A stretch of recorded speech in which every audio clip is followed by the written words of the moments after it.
लाल धुके हळूहळू वाऱ्याबरोबर उडत गावातील निर्मनुष्य गल्लीबोळ्यात फिरत होती. गावात भलतीच स्मशान शांतता पसरली होती. कुठेतरी एखाद्या घराच्या ओट्यावर पिवळा बल्ब चमकताना दिसत होता. थंडीमुळे कुत्री आपले अंग आखडून गुपचूप झोपलेली होती, पण जंगलातून कोल्यांचे ओरडणे ऐकू येत होते. तो आवाज शांततेला भंग करत वातावरणात फिरत होता. तरीही तो आवाज कोणाच्या कानावर पडणे अशक्य होता, कारण मध्यरात्रीचा प्रहर होता आणि गाव निद्रिस्त अवस्थेत होते. "ये, माझी भूक भागव," शांततेला भंग करत एक आवाज किशोरच्या कानात घुसला. जेमतेम 5-6 वर्षाचा मुलगा होता तो. गडबडून जागा झाला व घामाने डबडबलेल्या चेहऱ्याने सर्वत्र कटाक्ष टाकू लागला. खोलीत फक्त अंधार होता आणि एक दिवा ज्याची वात कमी जास्त करत उजेड देत होती. समोरच किशोरचे आई बाबा भाऊ शांतपणे झोपलेले होते. वाटत होते आठवड्यापासून ते झोपलेले नाहीत आणि एकदम ते झोपेत ओढले गेले असावेत. दरवाजा व खिडक्या आपसुकच खडखडत होत्या, अगदी मोठ्या आवाजात. जणू काही कोणीतरी त्यातून आत शिरू पाहत होते, पण तिथे फक्त लाल धुराडे होते, अगदी मोठ्या प्रमाणात. खिडकीच्या फटीतून लालसर धूर आत झिरपत होता. त्या धुरामध्ये एक सावली हळूहळू वाढत होती. किशोरचे इवलेसे काळीज भीतीमुळे थाड थाड उडत होते आणि त्यांचे विस्फारलेले डोळे एका ठिकाणी खिळलेले होते. एक वेगळीच आकृती आपोआप आकार घेऊ पाहत होती, पूर्णपणे भयावह. लोकांच्या तोंडून ऐकलेल्या रक्तविवरातील राक्षसासारखी.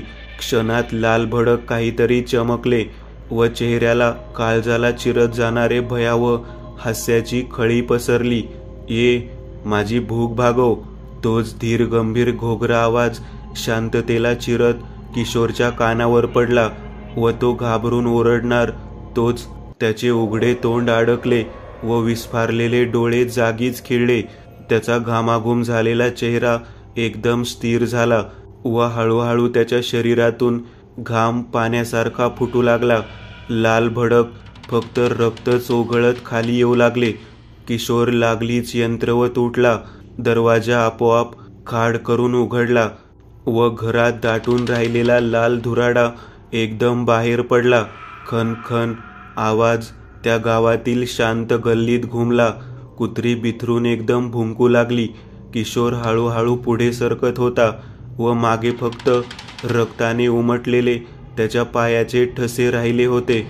एक रहस्य बनून कधीही पिढा गावापासून दूर होईल, कधी अश्रापातून गाव मुक्त होईल, कधी आमची मुले त्या त्रिनेत्राच्या तावडीतून सुटतील. अनियंत्रित विशाल भाऊ ओरडला. ती गावाची बैठकीची जागा होती. एक झाड व चौथरा, आजूबाजूला मोकळी जागा. सकाळचे हलकेसे लाल धुके तिथे खेळत होते. गावातून नुकत्याच बेपत्ता झालेल्या एका लहान मुलाच्या निमित्ताने गावकरी अंगावर शाली घेऊन असे एकदम जमा झाले होते. पूजा, अनुष्ठान, मांत्रिक, साधू, पोलीस काय करून नाही पाहिले, तरीही समस्या सुटत नाही, उलट वाढतच जात आहे. एक म्हातारा थरथरत्या आवाजात म्हणाला, "माझे मूल मला परत द्या." आपली छाती बडबडत एक बाई आक्रोश करत ओरडली व लागलीच उठून अनवाणी पायांनी धावली, पण बाकीच्या बायांनी तिला पकडले. ह्याच्यातून आता कसे सुटावे सरपंच? कोणीतरी समजूतदार व्यक्ती सरपंच मिलिंद इंगळेला म्हणाली. सरपंच आधीच असहाय्य झाला होता. त्याने फक्त मान डोलावली. तोच वाचवू शकतो सर्वांना, तोच अंत करू शकतो ह्या रक्तविवराचा, तोच. एक म्हातारी जी तोंड लपवून बाजूला बसली होती ती ओरडली. सगळ्यांचे लक्ष आता तिच्याकडे गेले. गावातील एकमेव आध्यात्मिक ज्ञान असलेली शकुंतला आजी होती ती.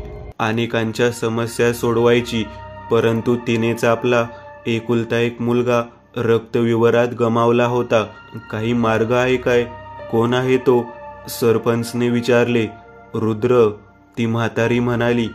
गावकऱ्यांनी हे नाव बऱ्याच वेळा तिच्या तोंडून ऐकले होते, पण कोणालाच या व्यक्तीविषयी काहीच थांगपत्ता नव्हता. हा रुद्र कोण? कुठे भेटेल आम्हाला? सरपंचने तिला विचारले. पण म्हातारी एकदम शांत झालेली होती व एकटक कुठेतरी लक्ष खिळवून होती. सरपंच, हे काम माझ्यावर सोपवा.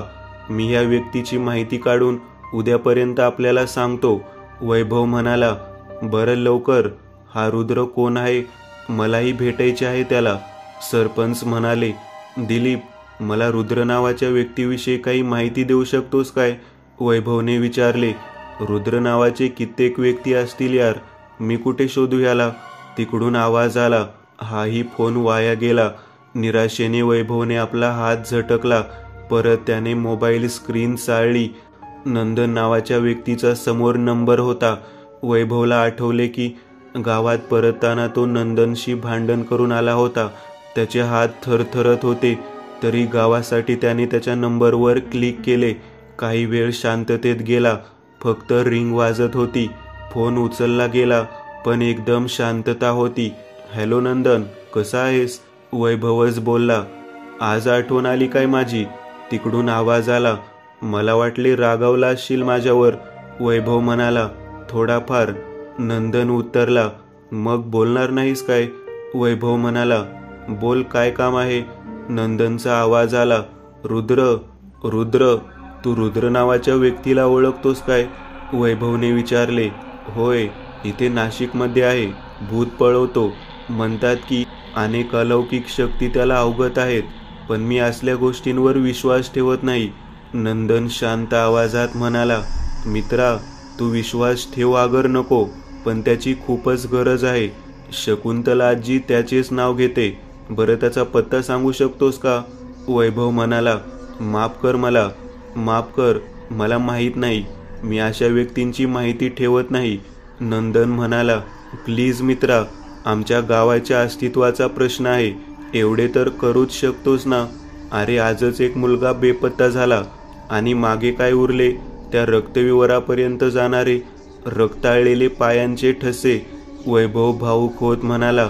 बरं, मी बघतो, म्हणत नंदनने फोन कट केला. वैभव एकदम निराश झाला. आपण नंदनसोबत केलेल्या भांडणामुळे तो आपल्याशी रुष्ट झालेला आहे. छे, नाही, हे मी काय केले? एक जिवलग मित्र गमावला.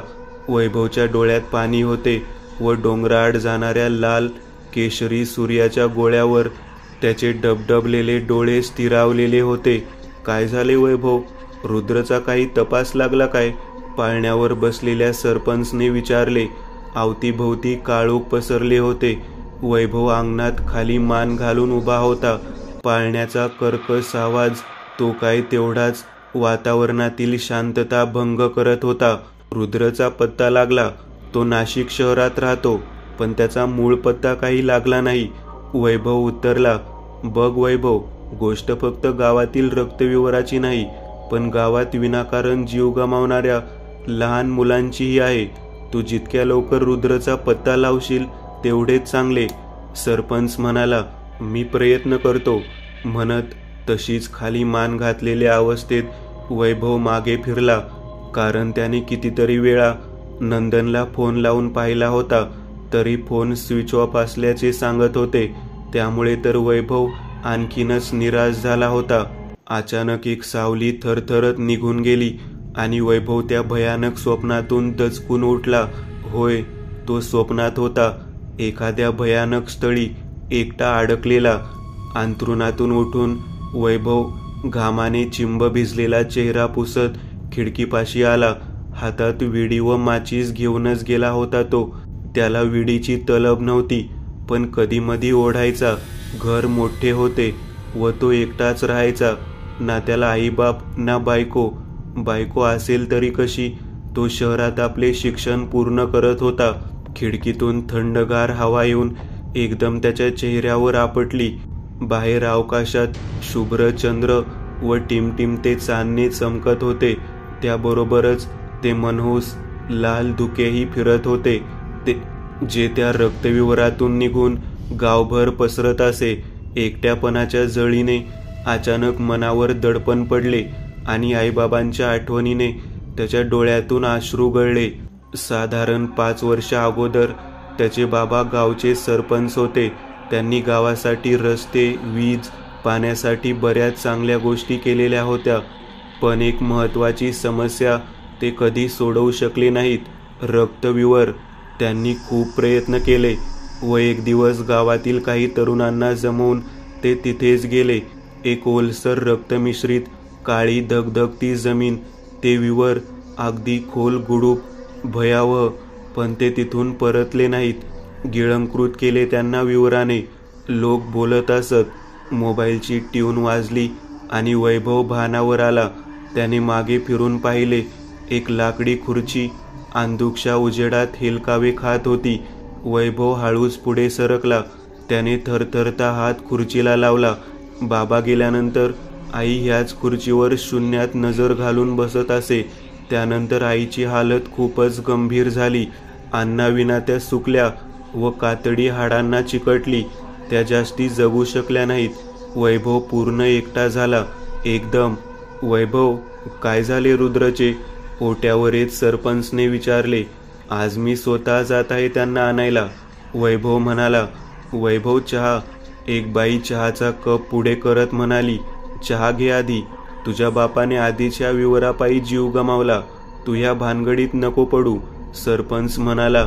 नाही, मी जाऊ शकेन व रुद्र नावाच्या व्यक्तीला घेऊन येईन, वैभव चहाचा घोट ओढत म्हणाला.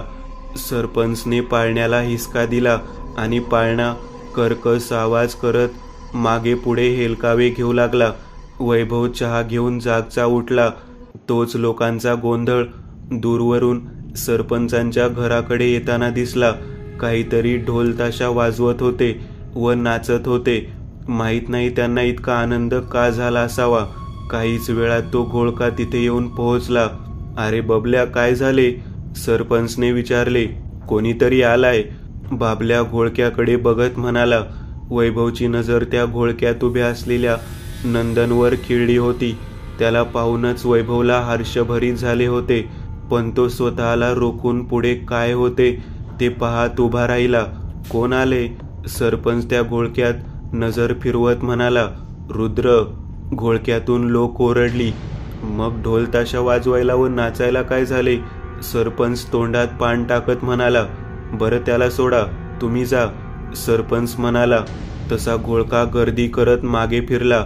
रम्या, तुला सांगितले होते ना ढोलताशा नको आणू म्हणून, एक जण म्हणाला. मी थोडे, ह्या समीरला विचार, रम्या समीरच्या डोक्यात चपटी मारत म्हणाला. घोळका आला तसा निघून गेला. आता समोर 2 जण उरले होते. तुमच्यामधील रुद्र कोण? या चष्म्यावाला काय? सरपंचने विचारले. नाही, तो नंदन आहे, माझा मित्र, वैभव पुढे होत म्हणाला. मी रुद्र आहे, रुद्र सरपंचांना म्हणाला. आधीच गावकऱ्यांच्या स्वागतामुळे तो बावरून गेला होता.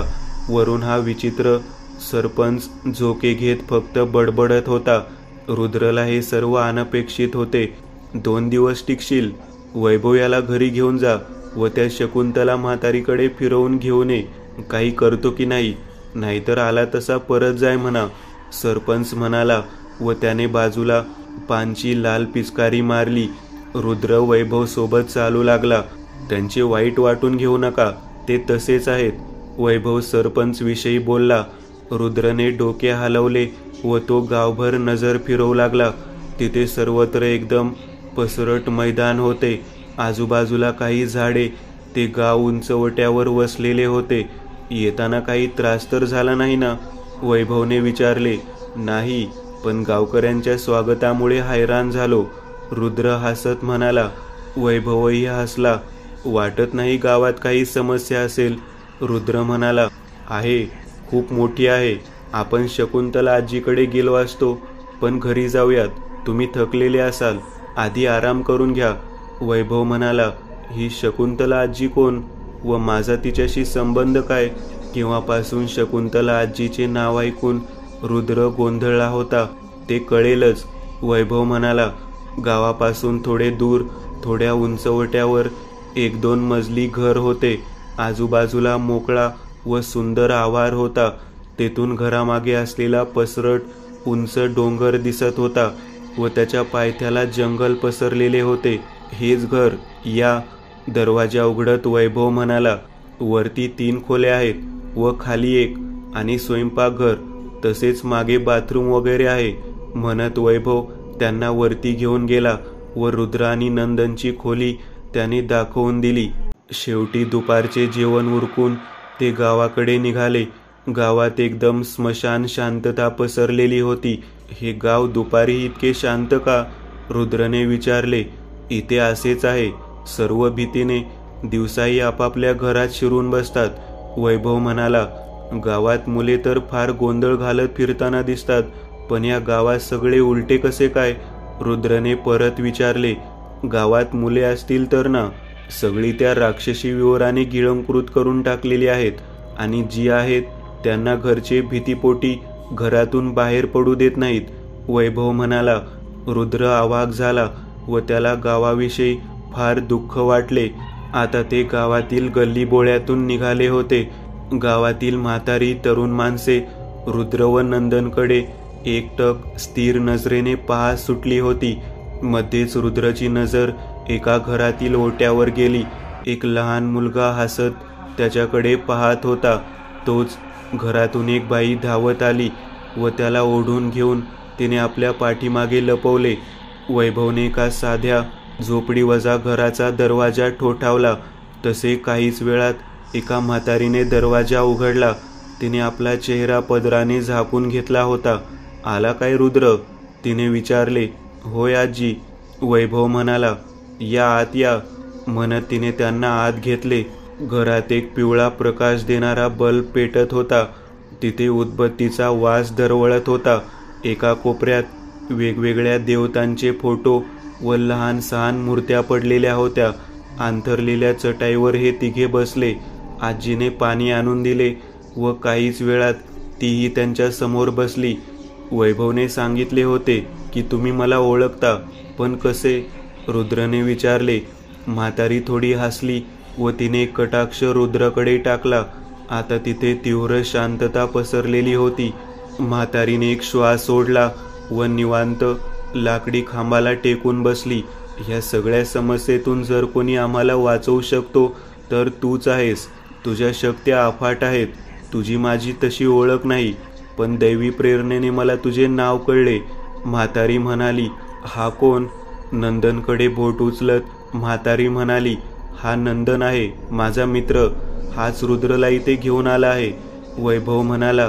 तूच आहेस तो? तुला या गावातील रक्तविवराविषयी स्वप्न पडतात ना? आजीने विचारले. होय, खूप भयानक. मान डोलावत नंदन म्हणाला. इथे ये, म्हणत तिने त्याला जवळ बोलावले. तसा नंदन तिच्या जवळ गेला. तिने काहीतरी त्याच्या कानात सांगितले. रुद्र व वैभवला त्यातले काहीच कळले नाही. काही वेळात नंदन परत आपल्या जागेवर येऊन बसला.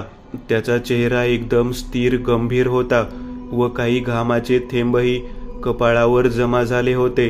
रुद्र, तुला रक्तविवराविषयी सर्व ज्ञात असणे आवश्यक आहे, म्हणत म्हातारी त्यांना सांगू लागली. हजारो वर्षांपूर्वी एक मांत्रिक राहत होता. त्याचे नाव काहीतरी वेगळेच होते, पण त्याला 3 डोळे असल्या कारणाने सर्व त्याला त्रिनेत्र म्हणत. हा खूपच शक्तिशाली होता व त्याला अमर व्हायचे होते. त्याने जप तप पूजा अनुष्ठान केले, पण तो सफल झाला नाही.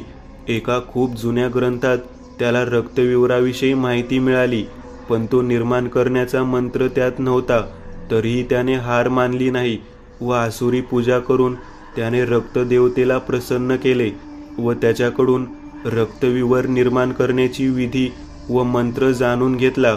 हातात आपले त्रिशूळ घेऊन हा एका टेकडीवजा अरण्यात गेला. त्याच्याबरोबर काही शिष्यही होते व 7 निवडलेली मुले. आसुरी विधीला सुरुवात करून त्याने एका मुलाचा बळी दिला व मोठ्याने मंत्राचा जाप सुरू केला. तसे जमीन हादरली व 3 सांडलेले रक्त ओढून घेतले. त्रिनेत्राने 6 मुलांना निघृणपणे मारले आणि तो 7व्याकडे वळाला, पण मुलं गायब होते. त्रिनेत्र संतापला, पण विधी अर्ध्यावर भंग पावला आणि मोठा गडगडाट होऊन जमीन ढासळली. रक्त उसळून अगदी वरती आले व पाण्यासारखे वाहू लागले. अमृत अमृत ओरडून त्रिनेत्र व त्याचे शिष्य ते चाटून पिऊ लागले, पण तेवढ्यात त्यांच्या पायाखालची जमीन सरकली व ते रक्तविवरात खोल बुडाले कायमचेच. आजी बोलली व एकदम शांत झाली. रुद्रनेही असे कधी ऐकलेले नव्हते. तो स्तब्ध झाला. तेव्हापासून हा रक्तविवर जागृत अवस्थेत आहे. तो मरतही नाही, कारण त्रिनेत्रचा अमरत्वाचा हाव घेऊन बसलेला दुष्ट आत्मा तो बुजत नाही. तो शुद्ध रक्ताचा पुरवठा करून देतो, म्हणजेच लहान मुलांचा. तो अजूनही त्या पळून गेलेल्या 7व्या मुलाची वाट पाहत आहे. तो पुन्हा नव्या शक्तींनी व अमरत्व घेऊन जागृत होणार. पण रुद्र, तू ह्याला थांबवू शकतोस. तो आहे तोपर्यंत रक्तविवर बुजणार नाही व तो माणसांचा व जनावरांचा बळी घेत राहील. त्या दुष्टाने माझ्या मुलाचा बळी घेतला. माझ्या मुलाला माझ्या हातातून हिसकावून घेतले. मी प्रतिकार केला, पण हवेचा एक झोका आला आणि आजीच्या तोंडावरील पदर उडाला. तिचा अर्धा चेहरा पूर्ण जळून कुरूप पडला होता व एक डोळा धुराप्रमाणे दुधाळ पडला होता. पण त्याने माझे आयुष्य उद्ध्वस्त केले. बोलता बोलता आजीच्या डोळ्यातून अश्रू गळले. एव्हाना सूर्य डोंगराआड गेला होता. जेवण करून नंदन शांतपणे खोलीत बसला होता. तोच त्याच्या दरवाजावर थाप पडली. दरवाजा उघडा आहे, नंदन म्हणाला. तसे वैभव आतमध्ये आला. मला माहीत आहे तू माझ्यावर रागावलेला आहेस ते. मला माफ कर, चुकलो मी. वैभव म्हणाला. नाही, तसे नाही. ती मला आवडते, पण मित्र म्हणूनच तू विचार केलास. तसे कधीच नव्हते आमच्यात. नंदन म्हणाला. तू खरं बोलतोस ना की देऊ एक? त्याला मिठी मारत वैभव म्हणाला. मी खरं बोलतो रे, ती तुझ्याचसाठी आहे. नंदन म्हणाला. मला माफ कर, चुकलो मी मित्रा. रडत वैभव म्हणाला. नंदननेही त्याची पाठ थोपटली. काही वेळ तिथे शांतता पसरली व नंदनने रडणाऱ्या वैभवचा चिमटा काढला. तू मस्तीच्या मूडमध्ये आहेस तर, म्हणत वैभवनेही पलंगावरील उशी उचलून त्याला हलके मारले. दोघांनी हातात उशी घेतली व लहान मुलांसारखे मस्ती करायला सुरुवात केली. तू मला परत सोडून जाणार नाहीस ना? दमल्यावर वैभवने विचारले. त्या प्रश्नाबरोबर नंदनचा चेहरा एकदम गंभीर झाला. हे काय झाले? वैभवने विचारले. हा प्रश्न बाजूला ठेव ना, मी तुझ्यासाठी भारी गिफ्ट आणले. नंदन म्हणाला. नाही, तू बोल आधी. मला सोडून जाणार तर नाहीस ना? रुसत वैभव म्हणाला. नंदनने बॅग जवळ ओढली व तिच्यातून चांगल्या किमती बिअरचा एक बॉक्स बाहेर काढला व रुसलेल्या वैभव समोर धरला. वैभवचे तिकडे लक्ष जाताच त्याचा चेहरा आनंदाने भरून गेला. एक जाम दोस्ती के नाम होऊन जाऊ दे. आपल्या भुवया उडवत नंदन म्हणाला. का नाही मित्रा? रुद्रला विचारू का? वैभव म्हणाला. काय करतोस? तो घेत नसेल तर आपलीच पंचायत व्हायची. नंदन हसत म्हणाला. दोघेही लहान मुलांप्रमाणे वेगवेगळ्या गप्पा मारत, हसत खिदळत बिअरचा आस्वाद घेऊ लागले. बाहेर मात्र विनाकारण ढग गोळा होऊन राहिले होते व एकमेकांवर आपटून विजांचा लखलखाट पसरवत होते. संपूर्ण गाव त्या उजेडात रक्तमय भासत होते, कारण लाल धुके वातावरणात आज मोठ्या प्रमाणात पसरलेले होते. रुद्र विचार करत तसाच आपल्या पलंगावर बसून राहिला होता. त्याला त्रिनेत्राचा भारी राग आला होता व लगेच रक्तविवराकडे निघून जावे असे त्याला झाले होते. पण अतिघाईत निर्णय घेणे धोक्याचे ठरू शकत होते, म्हणून तो पुढे तसाच काय करावे ह्या विचारात शिरला होता. अचानक त्याचा फोन घणाणला व त्याची तंद्री भंग पावली. स्क्रीनवर दक्षाचे नाव होते. रुद्रने फोन उचलला व कानाला लावला. कसा आहेस? जेवलास काय? तिकडून आवाज आला. जेवलो, रुद्र म्हणाला. किती उदास आहेस तू? काय झाले? दक्षाने विचारले. अशी केस मी कधीच पाहिली नव्हती. हे गाव खूप दुःखात व भीतीत आहे. कोणाचेच मन स्थिर नाही. इथे एक तीव्र नकारात्मकता आहे. रुद्र म्हणाला. मला ठाऊक आहे, तू सर्व सांभाळून घेशील. दक्षा अडखळली. रुद्रही स्तब्ध झाला. वातावरणात हवेचे घोंगावणे तिथे नाद करू लागले. विजांनी रौद्र रूप धारण केला होता व अचानक ज्वालामुखीसारख्या त्या खोल विवरातून रक्ताचा उफाळ लाल धुरासकट वरती आला. एक आकृती हळूच जमिनीवर आधांतरी हवेत स्थिरावली. पायापासून ते डोक्यापर्यंत तिचे अंग संपूर्ण काळ्या कापडाने झाकलेले होते. हातात खणखणत्या काळ्या बांगड्यांचा थर साचला होता. अंगावर काळे धूर फिरत होते. त्याचे 3 डोळे भयानकपणे रक्तमिश्रित लालभडक अवस्थेत चमकत होते व तोंडावर एक क्रूर हास्य पसरलेले होते. आज माझा प्रण पूर्ण होणार, कारण तो आलेला आहे. 7वा बळी स्वतः चालून येथे आलेला आहे. मी पुन्हा जिवंत होणार आणि या जगावर दुष्ट शक्तींचे साम्राज्य पसरवणार. इथला सम्राट होणार मी आणि कोणीच रोखू शकणार नाही मला, अगदी कोणीच नाही. हवा प्रमाणापेक्षा अधिक गतीने साय सन आवाज करत घोंगावत होती. समोरील झाड वेडेवाकडे डोलत होते व त्यांची पाने सळसळत हलकासा आवाज करत होती. मध्येच विजेची एखादी चमकदार रेघ अवकाशात पसरायची. सर्वत्र एकदम शांतता होती. गाव भीतीच्या पोटात निपचित व शांत पडलेले होते. लाल धुके हवेबरोबर इतके पसरले होते की सर्व वातावरण रक्तमय भासत होते. दरवाजा कर्कश आवाज करत आपोआप उघडला व लगेच लाल धुक्याचा मोठा लोंढा घरात शिरला व अतिवेगाने जिन्यावरून पुढे सरकला. आजूबाजूला अंधार होते व विजेच्या प्रकाशामुळे मध्येच घराची एखादी चकाकती बाजू चमकून निघायची. परत दुसरा दरवाजा वेगात लोटला गेला व धुराडा त्या खोलीत मोठ्या प्रमाणात शिरला, इतक्या की त्या धुराने संपूर्ण खोलीत भरून गेली. हळूच 2 रक्तमय पाय खाली टेकले व एक आकृती सावकाश पुढे गेली. तिने आपले लाल भडक तोंड हळूच पलंगावर झोपलेल्या एका व्यक्तीच्या तोंडाशेजारी आणले. हाच तो, उठ माझ्या बळी. आणि पुढच्याच क्षणी त्या व्यक्तीने खाडकन आपले डोळे उघडले व हळूच आपल्या अंगावरील अंथरूण बाजूला सारत स्थिर उभी राहिली. त्रिनेत्रने भयकंपित आवाजात हास्य केले व हात झटकत तो लाल धुऱ्यासकट उघड्या दरवाजातून बाहेर पडला व ती व्यक्तीही लगेच त्याच्याबरोबर चालू लागली. मागे फक्त त्याच्या पावलांचे रक्तमय ठसे उरले. रुद्र, वैभव ओरडत जागचा उठून बसला. त्याची छाती वर खाली होत होती कारण त्याचा श्वास फुलला होता. हृदय अतिवेगाने धडधडत होते. संपूर्ण शरीरही घामाने चिंब भिजलेले होते. रुद्र म्हणत तो लागलीच अंगावरील अंथरूण बाजूला फेकत बाहेर पडला व धावत जाऊन त्याने नंदनचा दरवाजा आपटला. रुद्र आहेस काय? दरवाजावर मोठमोठ्याने थापा मारत वैभव ओरडत होता. त्याच्या हृदयाची धडधड थोडीही कमी होत नव्हती. उलट अंग थरथरू लागले होते. पण कितीतरी वेळ गेला. रुद्र दरवाजा उघडण्याचे नावही घेत नव्हता. अचानक वैभवला त्याच्या खांद्यावर गरम स्पर्श जाणवला व तो दचकून मागे फिरला. विस्फारलेल्या डोळ्यांनी त्याने समोर पाहिले.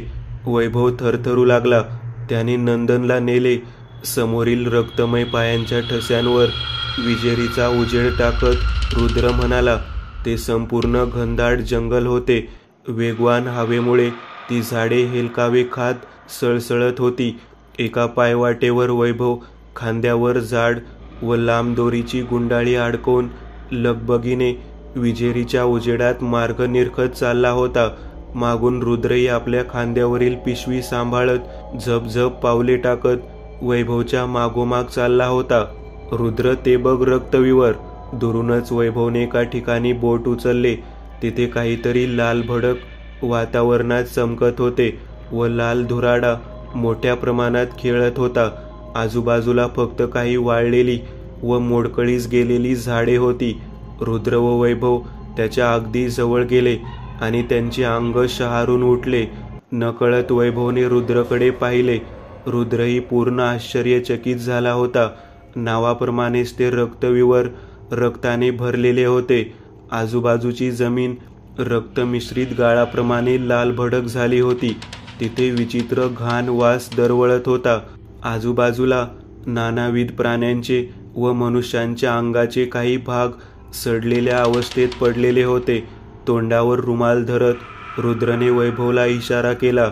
वैभवने लगेच रक्तविवराच्या तोंडाशेजारील झाडाला तो जाड दोर घट्ट बांधला.